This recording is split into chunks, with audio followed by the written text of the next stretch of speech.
Good day everyone. Today I will discuss my chosen story from French literature. My chosen story is entitled Cinderella.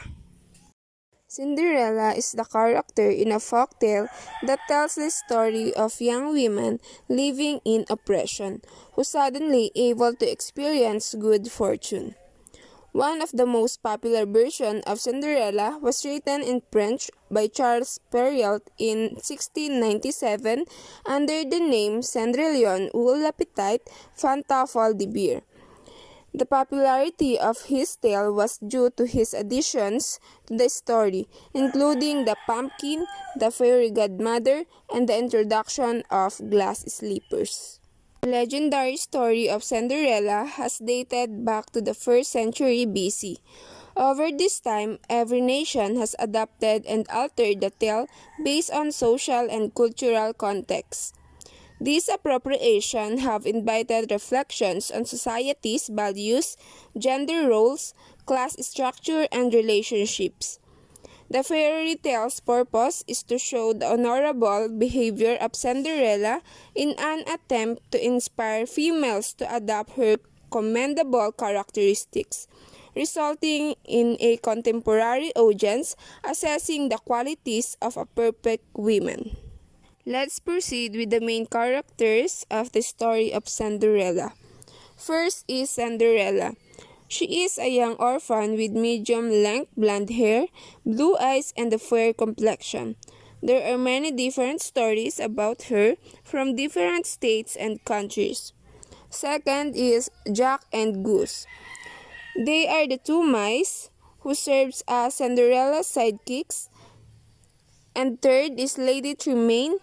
She is Cinderella's stepmother and the main villainess of the franchise.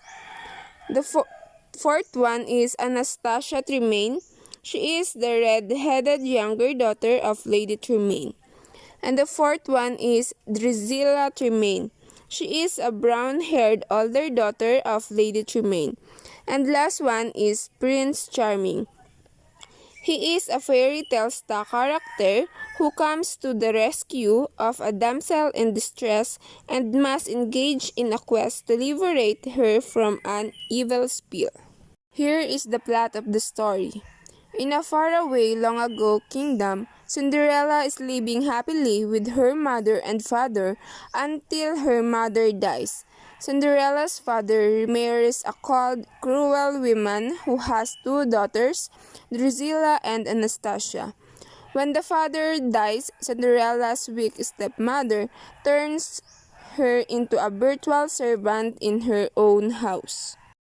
I have here the list of conflict or a problem in the story. First is the problem in Cinderella was the greed of the stepmother. Second, unequal treatment that Cinderella received from her stepmother and stepsisters. And the last one, she becomes slave in her own house. Cinderella experienced unequal treatment or a discrimination from her stepmother and stepsisters. We know that unequal treatment is an action in which an individual is not treated properly. It is difficult to fight this kind of problem, especially if you can't ask for help. I am very impressed by Cinderella because she was able to cope with her problem even when she was alone.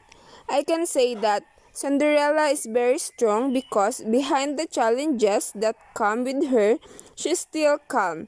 Lady Tremaine neglected, abused, and withheld things from Cinderella for the benefits of her own children, Anastasia and Drusilla.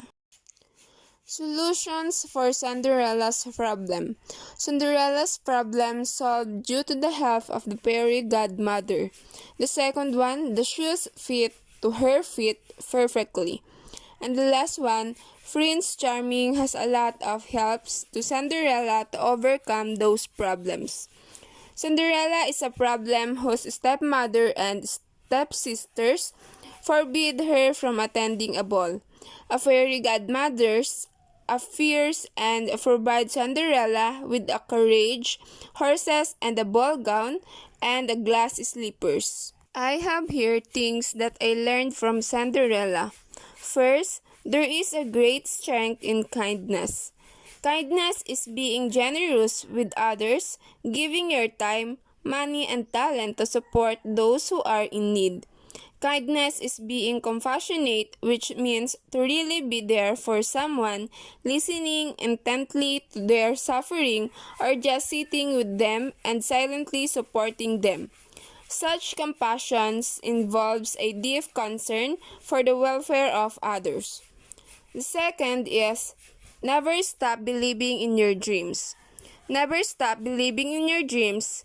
They are going to come true someday, and all you have to do is never to give up on them. Third, don't be afraid of a little hard work.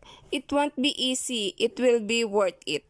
And the fourth is it's okay to cry even the skies does it.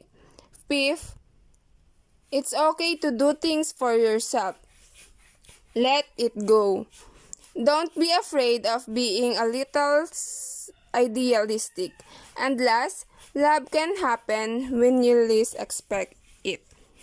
Also, if I were in Cinderella's positions, I'd do what she did, which is to be strong in the problems because I believe that every problem has a solution. You need to discover it. Cinderella shows us the true meaning of forgiveness. Behind the discrimination she received from her stepmother and stepsister, she forgave them. That's all for today and thank you.